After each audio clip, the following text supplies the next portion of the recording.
Shalom, selamat pagi saudara yang terkasih dalam nama Tuhan. Pagi hari ini saya percaya Bapak Ibu sekalian, saudara-saudara sekalian, bahwa Bapa yang kita sembah adalah Bapa yang selalu memperhatikan setiap anak-anaknya.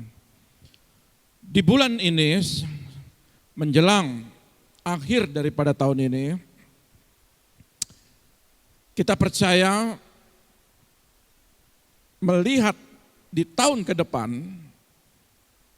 kita tetap yakin bahwa Dia melakukan perkara-perkara ajaib bagi setiap anak-anaknya.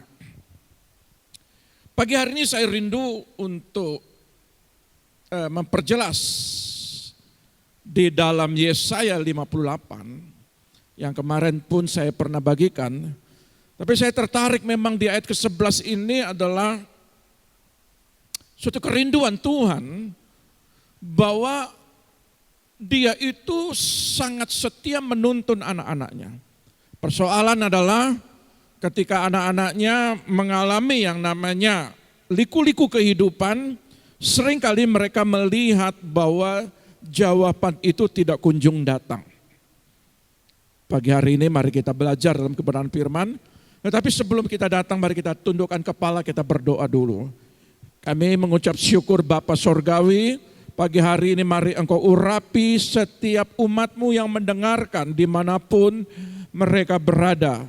Dan hamba-Mu yang menyampaikan Tuhan, mari Kau urapi, bukan hamba-Mu lagi, tetapi Engkau dengan kekuatan daripada Roh-Mu yang kudus, memberikan hikmat pewahyuan pagi ini Tuhan. Terima kasih Bapa, kami siap Tuhan untuk mendengarkan isi hati-Mu. Di dalam nama Tuhan Yesus, haleluya. Amin. Mari kita buka dulu dalam kebenaran firman Yesaya 58 ayat 11. Ya. Yesaya 58 ayat 11, saya ingin memperjelas. Firman-Nya berkata demikian, Tuhan akan menuntun engkau senantiasa dan akan memuaskan hatimu di tanah yang kering, dan akan membaharui kekuatanmu. Engkau akan seperti taman yang diairi dengan baik, dan seperti mata air yang tidak pernah mengecewakan. Pagi hari ini judulnya adalah Tuhan memuaskan hatimu di tanah yang kering.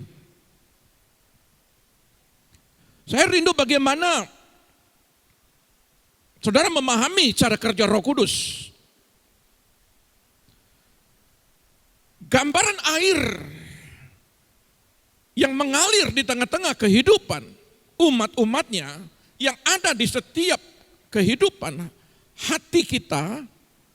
Saya percaya ketika kita membuka keran-keran, kita membuka pintu hati kita untuk Roh Kudus bekerja, saudara akan dipuaskan. Sekalipun situasi dan keadaan apapun, wabah apapun, masa kering apapun yang terjadi dengan keadaan dunia ini, saudara tidak akan terpengaruh. Karena Roh Kudus yang ada dalam diri saudara adalah roh yang besar. Roh Kudus yang bekerja dan Dia tidak mengenal yang namanya musim kering. Tanah yang kering, tanah yang pecah, Dia akan mengalir dan tidak akan pernah berhenti. Itulah gambaran bagaimana cara kerja Tuhan lewat karya Roh Kudus. Ya. Yang bekerja di akhir zaman ini ketika saudara memahami saja kata menuntun, kata membimbing. Di dalam terjemahan bahasa sehari-hari dikatakan, aku akan selalu membimbing kamu dan mengenyangkan kamu di tanah yang kering. Aku akan menjaga kamu supaya tetap sehat dan kuat. Ada penjagaan, ada kestabilan. Kadangkala kita kurang memahami bagaimana cara kerja Roh Kudus. Mata memandang ketika kita melihat situasi dan keadaan seringkali mempengaruhi setiap kejadian demi kejadian. Kita seringkali memaksakan Tuhan untuk memberikan sebuah jawaban dengan segera. Tetapi cara kerja Tuhan berkata, pikiranmu tidak sama dengan pikiranku, jalanmu tidak sama dengan jalanku. Dia sempurna. Dia tahu persis bagaimana memberikan jawaban. Dia tahu persis bagaimana mengenyangkan kita di tanah yang kering. Persoalannya maukah kita dituntun atau tidak. Kadangkala pemberontakan itu terjadi dalam diri kita. Kadangkala kemarahan terjadi dalam diri kita. Kadangkala kita maunya sendiri. Kadangkala kita merasa benar. Kadangkala ketika kita berjalan, ini jalan yang paling benar yang kita lalui. Sesungguhnya tidak. Dan dia tahu pasti. Roh Kudus yang dalam diri saudara, dia tahu pasti bagaimana dia bekerja. Saudara yang terkasih dalam nama Tuhan. Di dalam kitab Yesaya ini, ya, khususnya 11-12 ini, bagaimana situasi dan keadaan. Kalau kita lihat di ayat ke-12, situasi keadaan. Tuhan rindu supaya kita membangun tembok-tembok yang roboh. Membangun generasi demi generasi. Untuk tetap melihat bahwa Tuhan itu tetap bekerja dengan spektakulernya bagi anak-anak keturunan kita. Masa sulit yang terjadi pada zaman pembuangan 70 tahun ini diangkat oleh Yesaya. Betapa mereka mengalami masa sulit. Tuhan membimbing dan menuntun mereka dalam proses demi proses supaya mereka dewasa. Supaya mereka kembali, supaya mereka bertobat, supaya mereka mengenal siapa Allah yang mereka sembah. Nabi Yoel pun mengangkat, menyuarakan restorasi. Bagaimana situasi keadaan bangsa ini digambarkan baik Yesaya maupun Yoel. Bahkan Yoel digambarkan ada 4 belalang ini yang menghabiskan baik itu ladang-ladang, baik itu kawanan binatang, itu banyak mengalami kematian. Tumbuh-tumbuhan, pohon-pohon yang berbuah, habis total digambarkan oleh Nabi Yoel ini. Yesaya dan Yoel mengangkat peristiwa daripada bangsa Israel ini untuk menjadi pelajaran bagi kita. Gereja Tuhan di akhir zaman. Supaya kita mengenal siapa Allah Yehova Jireh itu. Siapa Allah El Shaddai itu. Dia Immanuel. Dia Allah yang menyediakan. Persoalannya adalah ketika 2 nabi besar ini ya, mengangkat peristiwa ini supaya gereja Tuhan, umat Tuhan benar-benar mempelajari dengan baik sesuatu yang hilang, sesuatu yang hancur, sesuatu yang porak-poranda dengan nama Tuhan yang esa, dengan nama Tuhan yang ajaib, dia sanggup memulihkan setiap umat-umatnya. Apa yang hilang, apa yang hancur, apa yang porak-poranda yang kau alami sekarang ini. Yoel mengangkat di dalam kitab Yoel 2 ayat 12 sampai 13.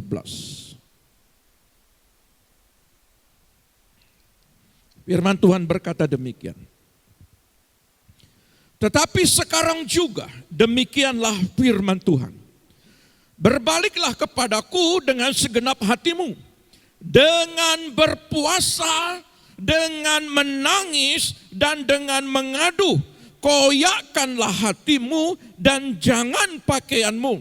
berbaliklah kepada Tuhan Allahmu, sebab Ia pengasih dan penyayang, panjang sabar dan berlimpah kasih setia, dan Ia menyesal karena hukumannya.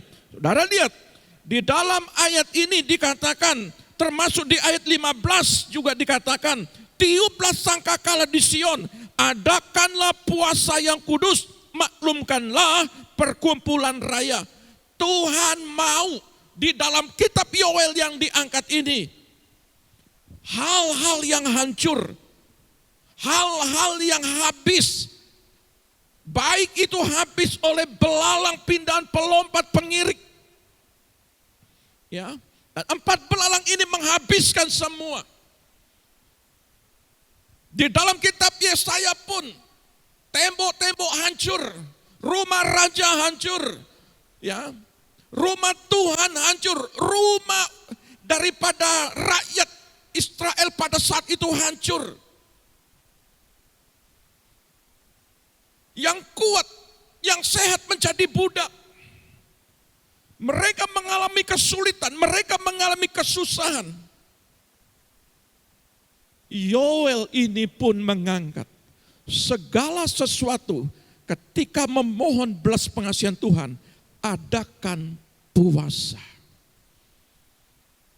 Naikkan doa. Memulihkan keluargamu, lakukan dengan doa dan puasa. Mengangkat ekonomimu yang hancur, naikkan dengan doa dan puasa.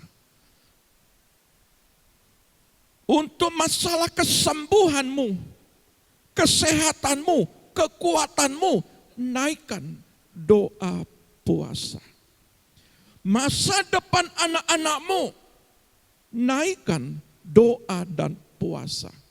Berapa banyak belalang-belalang sudah menggerogoti setiap rumah tangga. Berbicara kuasa setan yang mencuri berkat-berkatmu. Sampai dikatakan di dalam kitab Yoel ini, sampai terkupas habis batang itu, dimakan habis oleh 4 belalang ini. Tetapi gambaran gereja untuk restorasi, untuk pemulihan yang tidak mungkin menjadi mungkin, hanya dilakukan dengan doa dan puasa. Yoel ini mengangkat koyakkan hatimu. Artinya, tidak ada yang harus dipertahankan. Cari Tuhan, mohon belas pengasihan. Tidak ada lagi pembelaan dalam diri kita. Tidak ada lagi menyalahkan siapapun. Termasuk menyalahkan cuaca, menyalahkan keadaan, menyalahkan Tuhan sekalipun. Tuhan rindu koyakkan hatimu, koyakkan diri kita. Artinya, restorasi dulu diri kita, pulihkan diri kita. Tanya kepada diri kita. Itu sisi bijaksananya. Doa dan puasa ini, ketika saudara membaca firman, mengisi hati ini, bejana hati ini dengan firman, maka di situ lahirlah iman.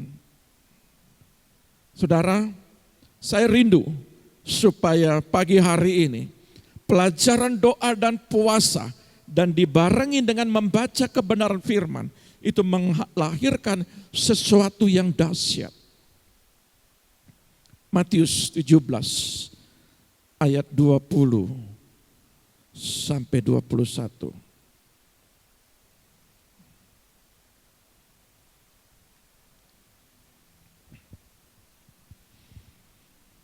Firman Tuhan berkata demikian.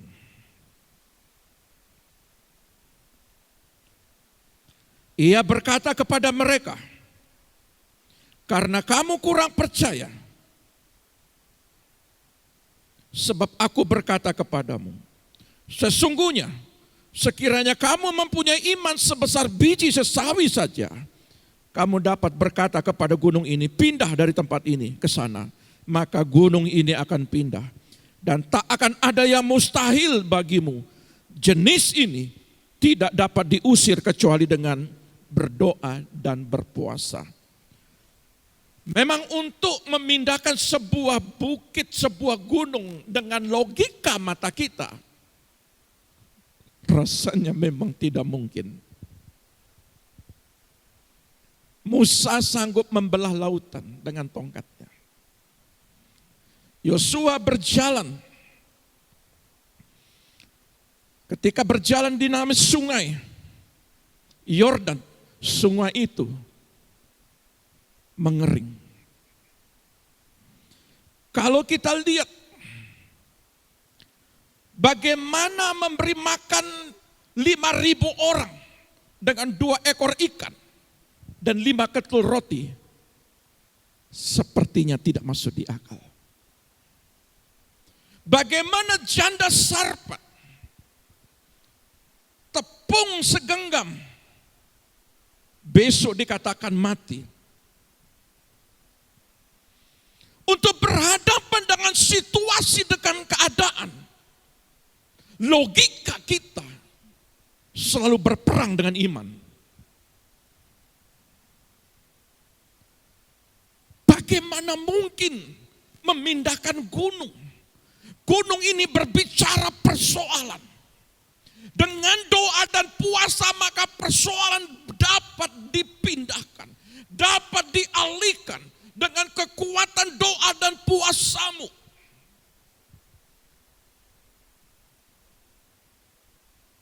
Bagaimana mungkin 2 ekor ikan? Secara kasat mata, Tuhan, bagaimana ini terjadi?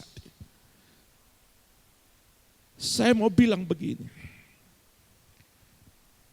Kalau saya kembalikan Yesaya 58 ayat 11. Kalau dia membimbing, kalau dia menuntun, mengenyangkan kita di tanah yang kering. Dia yang mengatur kehidupan kita. Bagaimana caranya untuk memberkati kita? Bagaimana caranya memecahkan 2 ekor ikan 5 ketul roti? Ini bukan urusan kita, urusan Tuhan. Mengembalikan yang rusak, membuat yang hilang itu kembali lagi, memberkati setiap pelayananmu, memberkati ekonomimu, usahamu, itu urusan Dia. Bagian kita berdoa dan berpuasa. Kita pegang Yesaya 58 ini. Iman sebiji sesawi saja. Kalau engkau percaya dengan sungguh. Persoalannya di sini, kepercayaan. Kita berdoa dan berpuasa, tapi enggak percaya. Bagaimana caranya? Baca firman untuk melahirkan iman. Ada banyak pengalaman-pengalaman orang-orang hebat di dalam Alkitab ini. Ada banyak pengalaman-pengalaman yang diangkat secara logika. Tepung. Janda Sarpat besok mati, bagaimana caranya? Tuhan sanggup menggandakan. Masa 3,5 tahun tidak pernah turun hujan. Tuhan sanggup menurunkan hujan ketika Elia berdoa. Dengan doa dan puasa, mungkin kita melihat saat ini bagaimana caranya. Tetapi ketika kita percaya dengan cara kerja Tuhan, Dia akan menuntun kapan waktunya engkau dijawab. Sebab itu saya rindu supaya untuk mengalirkan air di dalam hatimu yang kering, yang kurang percaya, libatkan Roh Kudus. Buka pintu hati untuk air itu mengalir, membasahi hati kita. Supaya dengan aliran. aliran Roh Kudus ini kita merasakan kekuatan yang baru. rohani kita mengalami kesehatan. Kalau rohani terganggu, iman terganggu. Ya. Rohani yang sehat, jasmani jadi kuat. Yohanes 7 ayat 37. Mari kita lihat.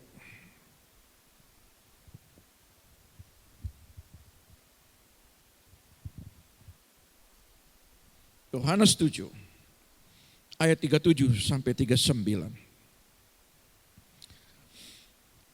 Dan pada hari terakhir, yaitu pada puncak perayaan itu, Yesus berdiri dan berseru, barang siapa haus, baiklah ia datang kepadaku dan minum.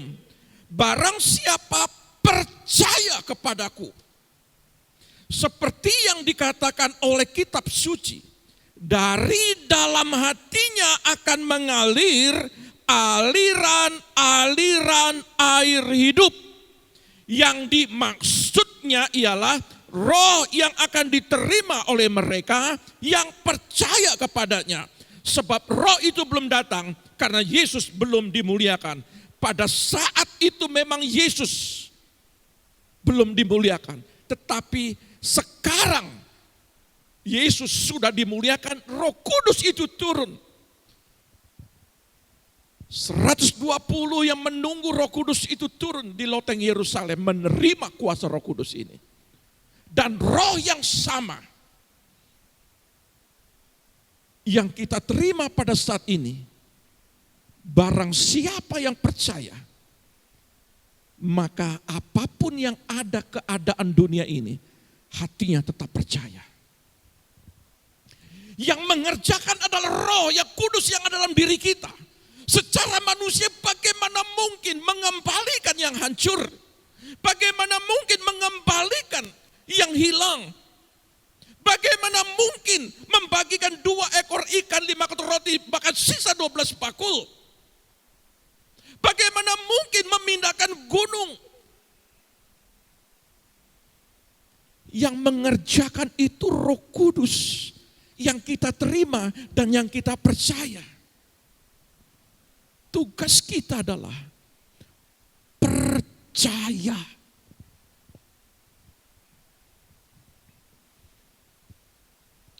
Banyak kesaksian yang terjadi. Untuk meyakinkan jemaat, untuk meyakinkan yang kami layani dimanapun kami berada. Untuk meyakinkan itu memang tidak mudah. Tetapi ketika kebenaran firman itu terus dibagikan, kebenaran firman itu terus diremakan. Dan ketika mereka melakukan apa yang mereka dengar, muncul iman. Iblis selalu mendikte kita siang dan malam. Zakaria 3. Iblis selalu mendikte kita siang dan malam, mendakwa kita. Enggak mungkin, enggak bisa, tetap hilang. Engkau tetap sakit, enggak mungkin sehat, enggak mungkin anakmu dipulihkan, enggak mungkin masa sulit sekarang ini, ya masa COVID ini, ya usahamu rame, enggak mungkin. Saudara, percaya, tetap percaya. Yesaya, Yoel menceritakan bagaimana kehancuran. Kitab Yoel ini kehancuran dimakan belalang. Habis total sampai akar-akarnya dimakan belalang. Yesaya bercerita bagaimana kehancuran kota Yerusalem ini. Tetapi Tuhan berkata di ayat 58.11b. Ya, di dalam kitab Yesaya.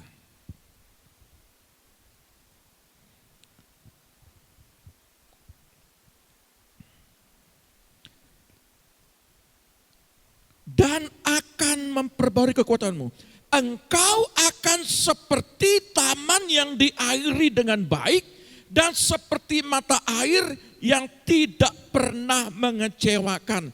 Dia akan mendandani kita seperti taman yang diairi dengan baik.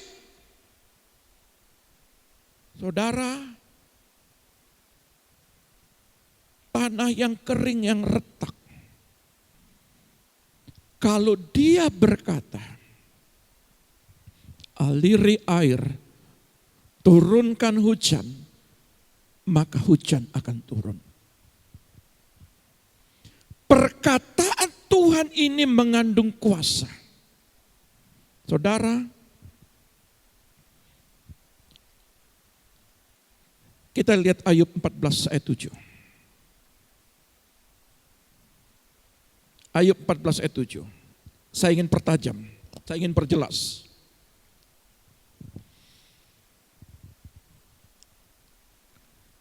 Karena bagi pohon masih ada harapan.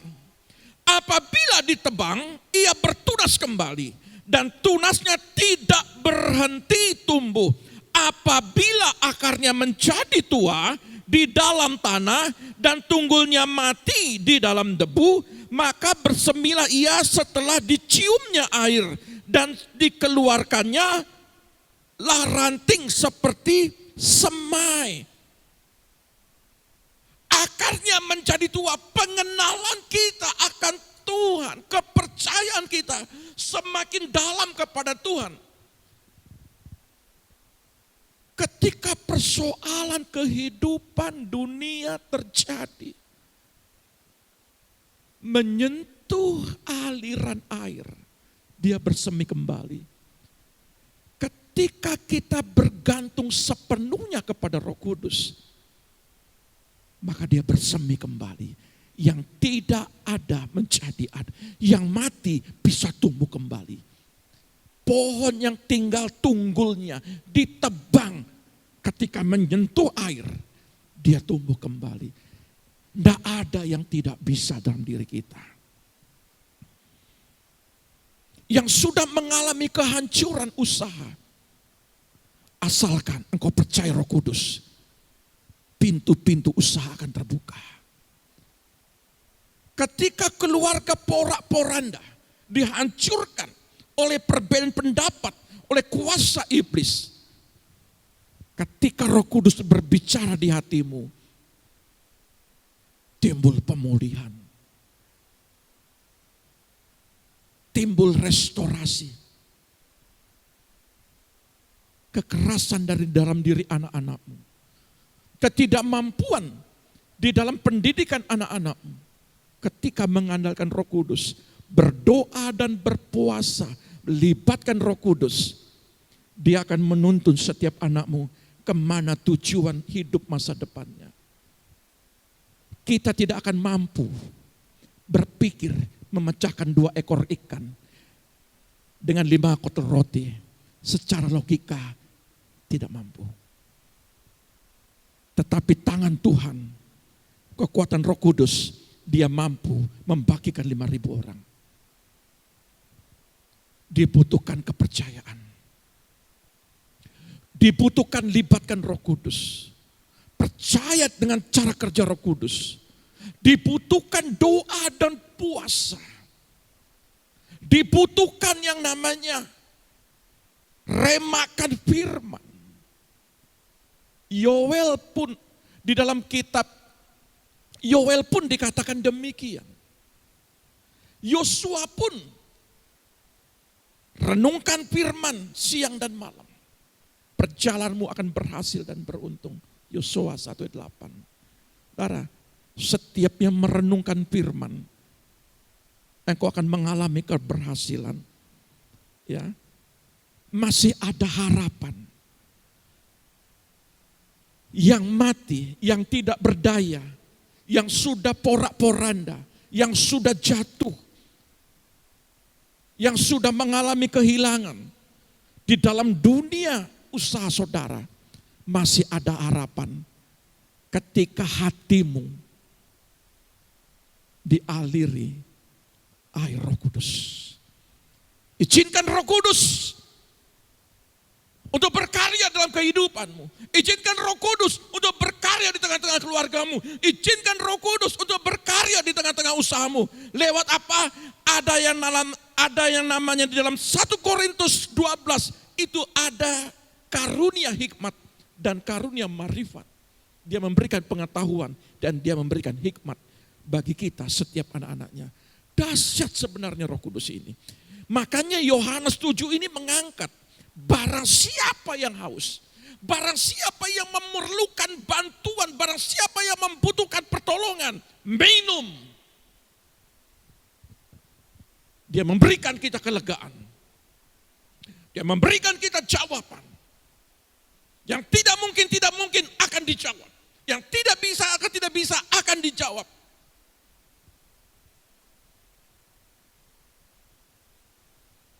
Sehingga yang mati pun bangkit, Lazarus, yang buta itu pun melihat, ya, yang pendaran 12 tahun itu sembuh. Kalau bukan Tuhan,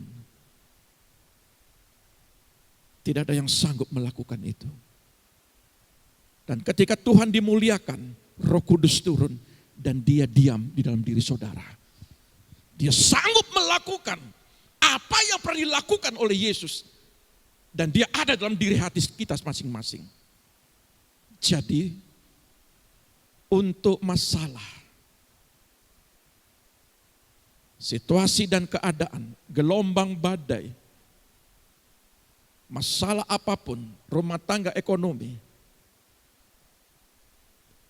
Roh Kudus yang sanggup melakukan itu. Mari kita lihat hasil doa dan puasa. Di dalam Mazmur 1 ayat 3.